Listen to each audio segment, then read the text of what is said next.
So, let me ask you a question right off the bat. What do you think are your greatest strengths as a manager? Why don't I tell you what my greatest weaknesses are?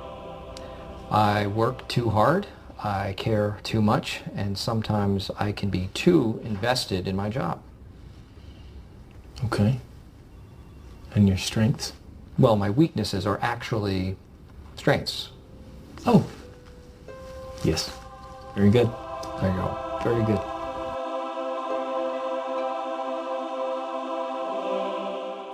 Anyone feeling tired? Or do you feel tired towards the end of the day? Do you ever feel tired and think, I just can't go on any longer? Sometimes, did you ever feel that? Yeah. What's the matter with you? There's a very good reason for this. If you do feel like that, ever feel like that you feel like you're running empty, that you feel drained, and the reason is you are a human. That's what all humans are like. We have limits to our energy. Our strength is limited. And I have, having diagnosed the problem there, you're all humans, confirmed by visual observation as well, but also I have a cure for this, and it's to take a particular posit, where this is a time for positive thinking. I want to posit an idea with you, and the idea, when you believe it and it settles into you, will change you. And the idea is summarized in the verse on the front of this sheet. He gives strength to the weary and increases the power of the weak. And I'm going to suggest that we learn this verse, not right this moment, but through the week. When you get up in the morning, you can take this with you, in fact, and read it, or just memorize the verse and say it to yourself. He gives strength to the weary and increases the power of the weak.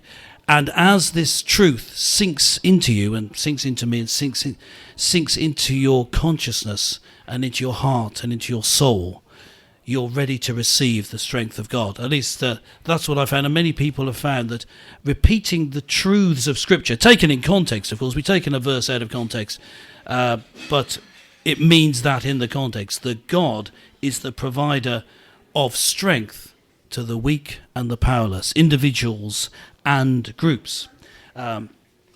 Psalm 84 verse 5, I've noted that down here. It says this, the psalmist talking directly to God. You bless all who depend on you for their strength. You bless all who depend on you for their strength. So if we want God's strength, and we need God's strength, we need to be able to depend on him. And sometimes that is a barrier. And I've got this is a quote here from a famous Christian of the 19th century, a famous missionary. Some of you will know I spent a bit of time out in China as a missionary, and so this chap, Hudson Taylor, is one of the the heroes of all of us who went there, who went and embedded himself in the culture, even cut his head in that style with the hair shaved off the front and the ponytail at the back. And he got really involved and was very successful in converting people to Christ. He was a strong Christian. Towards the end of his life, though, he got to this stage. This is a great Christian, said this, I am so weak, I can no longer work. Continue with this quote from Hudson Taylor. And he went on, I'm so weak, I can no longer study. I'm so weak, I can no longer read the Bible. I cannot even pray. I can only lie still in the arms of God like a little child. But in that, of course, he was strong, trusting in God completely. And sometimes we are in that sort of position where we're so weak we can't even pray, we can't raise the energy to do anything, read the Bible, we can't work. Sometimes it's like that when we can't do anything. And the reason is we're human. Sometimes we get stressed, sometimes we're overworked, sometimes there are those moments. Maybe it's emotional stress. But in those times, if we can rest in the Lord, remember our verse that the Lord provides strength for the weary, and give ourselves to him, then we receive his strength. Weakness, can actually be a good thing in our lives, because it can cause us to trust more on God. This is another quote. This is from the Bible, 2 Corinthians 12, starting at verse 8. I'm just going to read it to you. This is the Apostle Paul saying just that, echoing this theme. He says, 3 different times I begged the Lord to take it away. Each time he said, my grace is all you need. My power works best in weakness. There was some weakness that Paul had. We don't know exactly what it was, whether it was something physical or maybe it was a group of people harassing him, which is one theory, but something was just pulling him down. And he says that when he prayed about it, God spoke to him and said, my grace is all you need.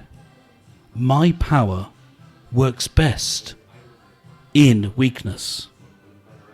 And he goes on to say, so now I'm glad to boast about my weaknesses, so that the power of Christ can work through me, says Paul in that same passage. That's why I take pleasure in my weaknesses, and in insults and in hardships, persecutions and troubles that suffer for Christ. And he finishes with this, for when I am weak, then I am strong. And that's the ultimate paradox.